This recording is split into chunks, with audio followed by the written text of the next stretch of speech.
Chapter 26. The Way to Rebirth.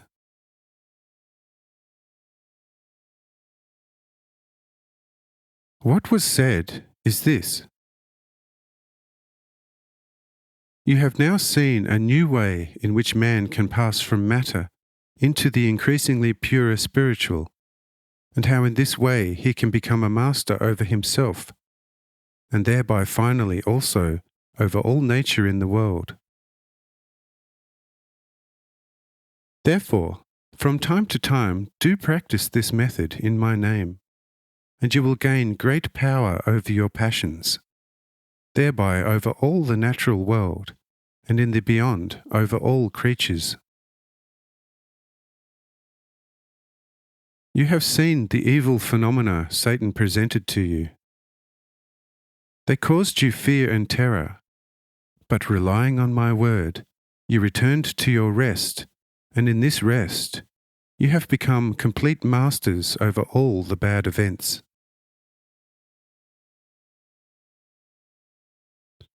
But do not think that you have already completely discouraged Satan.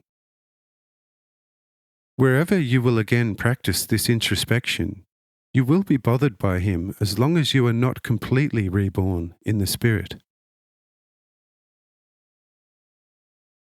Once you are reborn in the Spirit, Satan has lost all power over you forever, and you shall be judges over him, as also over all those whom he has seized hold of, and whom you will rescue from him forever. Asks Peter, how is one born again? Will the soul and the spirit have to enter and then be born out of another woman's body? Or how is this to be understood? I said, this you shall not be able to fully grasp for a long while yet. But when I shall once have ascended from where I came, with my spirit liberating your spirit, then you shall be able to grasp the rebirth of the Spirit and understand it in all depth and fullness. But right now, this would not be possible to you, nor anyone else. But through following my teaching and such life exercises, you shall in the end attain to such light within yourself. This can be grasped through no exterior doctrine or instruction, but has to be won from within oneself, along the path now shown you for all time by myself.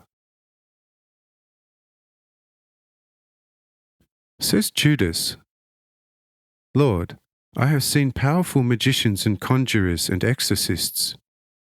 These spoke with the souls of the departed, and these actually spoke and revealed things hidden. How did these enter the kingdom of spirits? Would not this also be a type of spiritual rebirth? I said, indeed so, but not for heaven, which is God's throne, but for hell, where Satan and his angels dwell. Says Judas, if so, then Satan is also a lord furnished with great power, albeit evil. In my view, therefore, it would be better to destroy Satan than let 1,000 times thousands be destroyed through him. Why must there be a Satan within the divine order? I said, for the purpose of also catching you in the not too distant future, for being too much his advocate. You are still far from even feebly recognizing yourself, let alone God's great order, which upon earth has called forth for wise reasons, both night as well as day.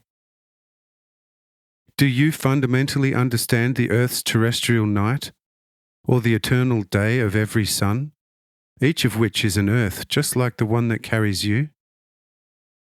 If you don't understand such, then I ask, how you can put a question which is not appropriate for a human to ask before his Lord, God and Creator. Would you not also ask why a stone is hard and water so soft? Or why fire hurts you but not cool water? I say unto you, if you don't understand anything, then first learn something, going about it quietly and with wakeful spirit. And only after understanding something from its foundation can you talk and put tricky questions to your brethren. And see, it is with you as with all human stupidity. They are secretly embarrassed by it, but nevertheless would cover up with all kinds of seemingly wise questioning, not reckoning that with that they uncover their stupidity even more. Let these my gentle words therefore serve you as a rebuke, or you may yet run into something, and I shall not then hurry to pull you out of the mud.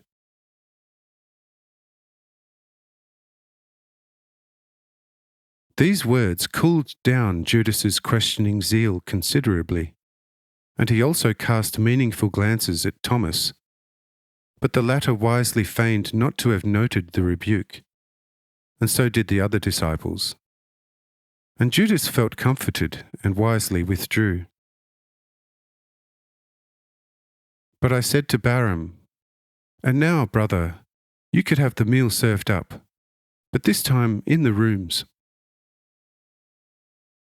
Balaam hastens to the kitchen and has everything served up quickly, and we follow him, and in an hour's time the meal has been unhurriedly consumed.